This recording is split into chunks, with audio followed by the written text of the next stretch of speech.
नमस्ते टसी दिले भन्दै तपाईँहरूको सामुने फेरि पनि म आएको छु। अनि आज म फेरि तपाईँहरूको सामुने म चाहिँ घाँस काट्नु जाँदैछु। हजुर घाँस काट्नु त के घाँस ल्याउनु जाँदैछु, काटेकै घाँस चाहिँ ल्याउनु जाँदैछु। अनि आजको हाम्रो नजरा चाहिँ यस्तो भइरहेको छ, हाम्रो बक्खुमको चाहिँ एकदमै चर्को घाम लागिरहेको छ। अनि एकदमै खतरा घाम लागिरहेको छ आज चाहिँ, टप घाम लाग्यो आज चाहिँ। ल अनि हाम्रो गाउँ बस्तीमा चाहिँ इस्कुसहरू यसरी फलेको छ, हेर्नुहोस् है। अब चाहिँ भने चाहिँ सब्जीहरूको खाँचो छैन हाम्रो गाउँ बस्तीमा चाहिँ। इस्कुस चाहिँ ओभरै फलेको छ, यो चाहिँ यसरी फलेको छ है। इस्कुस चाहिँ ड्याम फलिदिएको छ है। हेर्नुहोस् इस्कुस फलेको मात्रै हेर्नुहोस् न, दामी फलिदिएको छ इस्कुस चाहिँ हो। अब चाहिँ सब्जीको खाँचो हुने छैन।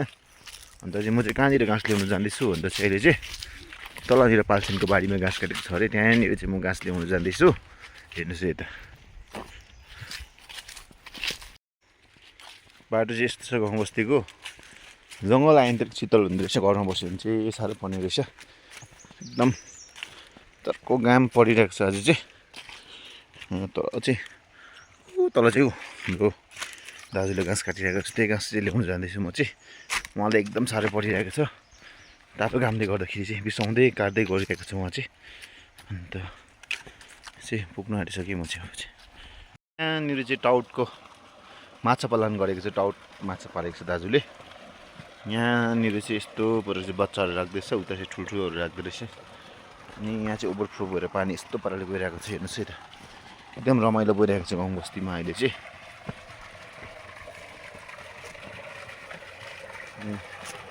त्यो टाउटमा चाहिँ टाउट माछामा चाहिँ पानी यस्तो पाराले लाउनु पर्ने हुँदैछ। को पानी हो हाम्रो पानीको त होलसेल नै हो यहाँतिर त। अन्त है कति चाहियो पानी। माछा चाहिँ तपाईँको तल भित्र कम्ती कम्ती देख्दो रहेछ, टाढो टाढो बस्दैछ, किनकि पानी गहिरो छ। माछा जति छ छनु चाहिँ यस्तो पाराले छ है गाउँ बस्तीको हालत पत्र चाहिँ। र म चाहिँ यहाँ घाँस ल्याउन आएको।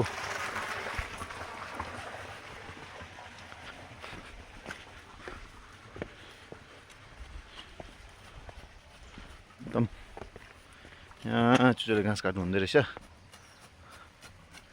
चिल्लै चिल्लै पारेछ चुचोले घाँस त।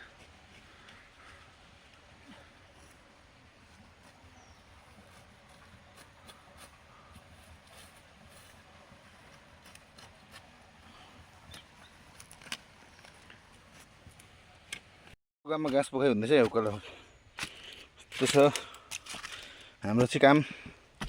गाउँ बस्तीमा बसेपछि यस्तो काम गर्नुपर्ने हुन्छ। अहिलेको ब्लग चाहिँ यति नै भइहाल्यो। घाँस लिएर आइसकेँ म चाहिँ।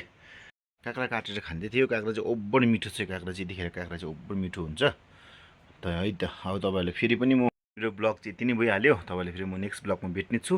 धन्यवाद।